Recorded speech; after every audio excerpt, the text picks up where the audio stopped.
Bonjour à tous, bienvenue dans cette nouvelle vidéo un petit peu spéciale puisqu'on ne va pas parler d'infrastructure aujourd'hui, en tout cas pas directement, mais on va parler plutôt de matériel. J'ai essayé depuis plus d'un mois maintenant la souris CAD Mouse Pro Wireless de 3D Connection. Il y a un article sur Village Beam qui détaille toute mon utilisation, tout ce que j'ai pu constater, donc je vais pas aller dans les détails dans cette vidéo, le but c'est juste de faire quelques conclusions sur cet équipement. Alors je vous l'ai dit, ça fait un mois à peu près que je l'utilise.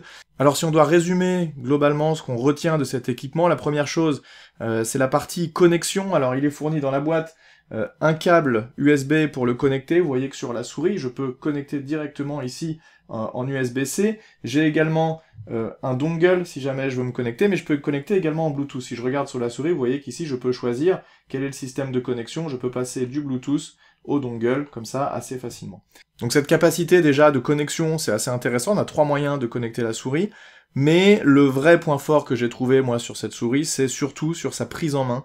Vous voyez, là, si je vous montre comment elle est quand même assez imposante, mais surtout, la manière dont on la tient en main, eh bien, c'est que vous voyez ici, il y a 3 boutons, et donc, en fait, on a les doigts qui se positionnent un petit peu différemment par rapport à une souris classique, et je trouve qu'on est beaucoup plus confortable. Alors évidemment, quand on passe la journée à faire du Civil 3D, quand on passe la journée à faire de l'AutoCAD, eh bien c'est très intéressant de pouvoir avoir une souris qui tient bien dans la main et sur laquelle on peut se reposer, et où on n'est pas fatigué à la fin de la journée. Mon ancienne souris, notamment, j'avais tendance à avoir les doigts qui étaient toujours un petit peu collés. Là c'est pas le cas, et on la prend vraiment bien en main. Alors vous voyez qu'il y a beaucoup de boutons, tout ça pareil, je l'explique dans l'article, donc je vais pas revenir dessus, mais un dernier point fort aussi qu'on peut pour clôturer cette vidéo très rapide d'introduction, qu'on peut citer, c'est la capacité logicielle, et donc les possibilités de personnalisation. Alors c'est déjà préconfiguré quand vous utilisez par exemple AutoCAD, il y a déjà des préconfigurations, notamment sur ce petit bouton là qui vous donne accès à une roue de capacité, donc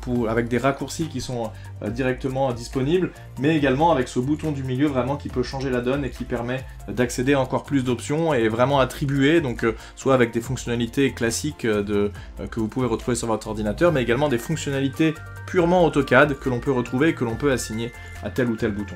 Voilà, donc si vous voulez vraiment tous les détails, je vous réfère à l'article que je vais mettre en description de cette vidéo.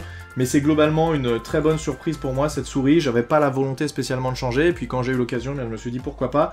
Il y a une phase d'adaptation, je dirais, ça va dépendre des gens évidemment, mais de quelques heures à peut-être un jour ou deux pour s'adapter, s'habituer à cette position, s'habituer à ce bouton du milieu, mais finalement, alors le clic droit avec l'annulaire, on s'y adapte très vite, mais de toute façon, si jamais ça ne vous plaît pas, vous pouvez toujours revenir et faire en sorte que le clic droit ait une capacité similaire au clic du milieu. Ça c'est en fonction de ce que vous préférez.